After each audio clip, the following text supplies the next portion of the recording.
Hello friends, welcome back in KS computer. आज हम CSS की कर्सर प्रॉपर्टी के बारे में पढ़ेंगे। CSS की कर्सर प्रॉपर्टी को यूज करके हम ये सेट कर सकते हैं कि हमारा माउस जब किसी एलिमेंट के ऊपर जाए तो हमारा पॉइंटर कैसा दिखे। CSS में कर्सर की बहुत सारी वैल्यूज होती हैं, तो चलिए अब हम देखते हैं कि हम इन वैल्यूज को कैसे प्रैक्टिकली यूज कर सकते हैं।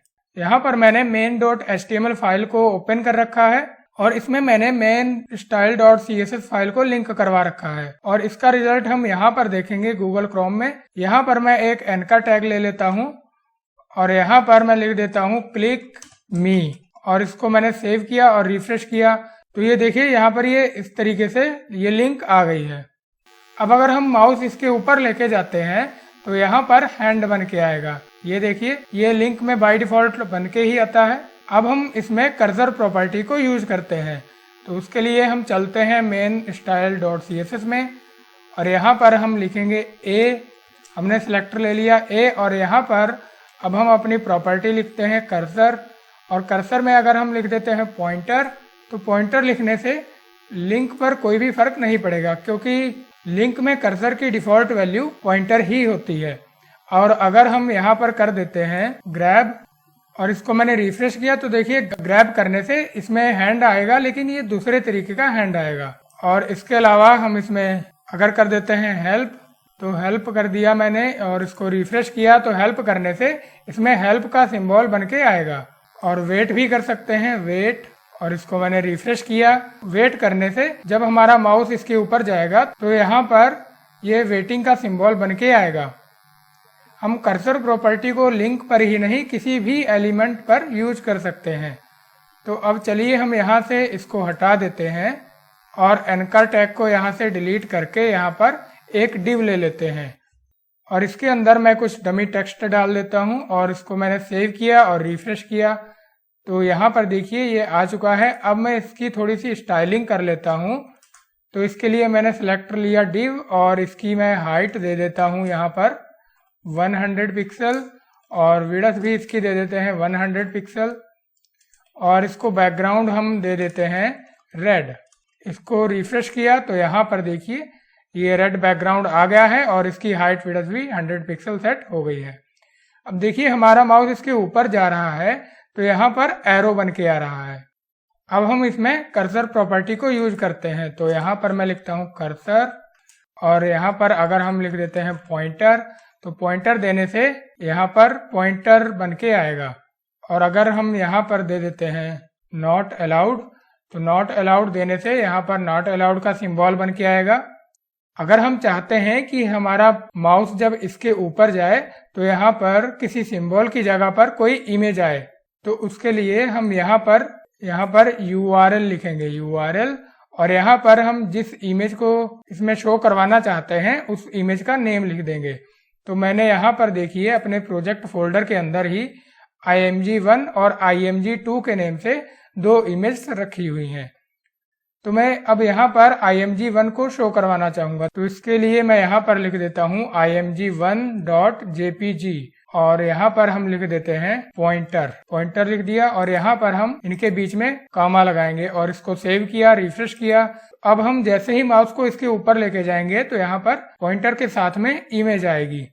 यहाँ पर ये जो हमने पॉइंटर लिखा है ये इसलिए लिखा है कि अगर इसे बाय द वे इमेज नहीं मिलती है तो यहाँ पर इमेज की जगह पर पॉइंटर शो कर जाए। मैं आपको ये करके दिखा देता हूँ। जैसे मैंने यहाँ पर कर दिया img5, तो img5 नेम की मेरे पास कोई इमेज नहीं है इस फोल्डर में और इसको मैंने रिफ्रेश किया तो इसको अब ये इमेज नहीं मिली, तो यहाँ पर ये पॉइंटर आ जाएगा।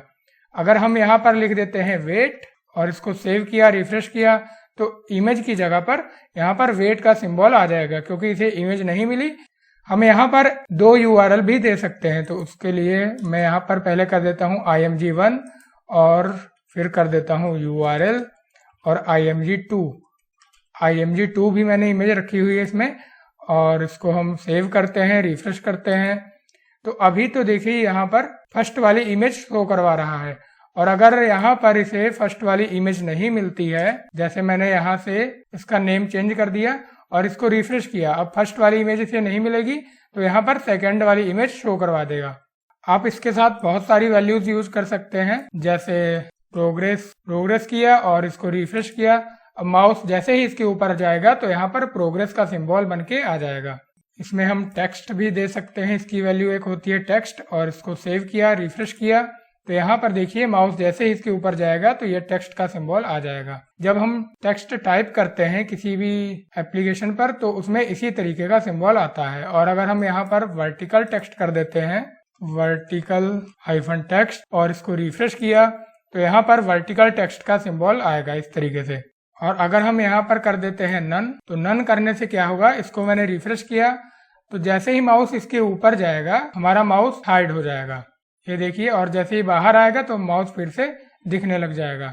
यहाँ पर देखिए मैंने कई सारे डिव्स बनाए हुए हैं और सभी डिव्स पर कर्सर की अलग अलग वैल्यूज को अप्लाई कर रखा है। जैसे यहाँ पर है एलियस करने से पॉइंटर में ऐसे एरो आएगा और उसके साथ में एक और छोटा सा एरो आएगा ब्लैक कलर का।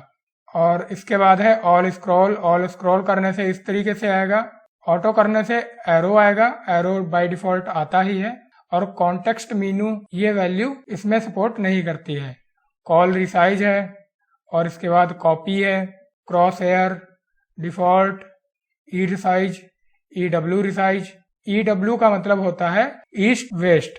और इसके बाद है ग्रैबिंग, और फिर है help, move, n resize. N का मतलब होता है नॉर्थ रिसाइज। NE का मतलब होता है north east resize. NESW resize, और फिर है NS रिसाइज। इसके बाद है NW रिसाइज। NW का मतलब है north west resize. NWSE resize, no drop और नॉट अलाउड। पॉइंटर, यहाँ पर देखिए ये जो जब हम पॉइंटर लगाते हैं तब भी हैंड आता है, और ग्रैब लगाने से भी हैंड आता है, और ग्रैबिंग लगाने से भी हैंड आता है। ग्रैब लगाने से पंजा आएगा और ग्रैबिंग लगाने से मुट्ठी आएगी, और पॉइंटर लगाने से हैंड की एक उंगली इसमें खुली हुई होगी इस तरीके से।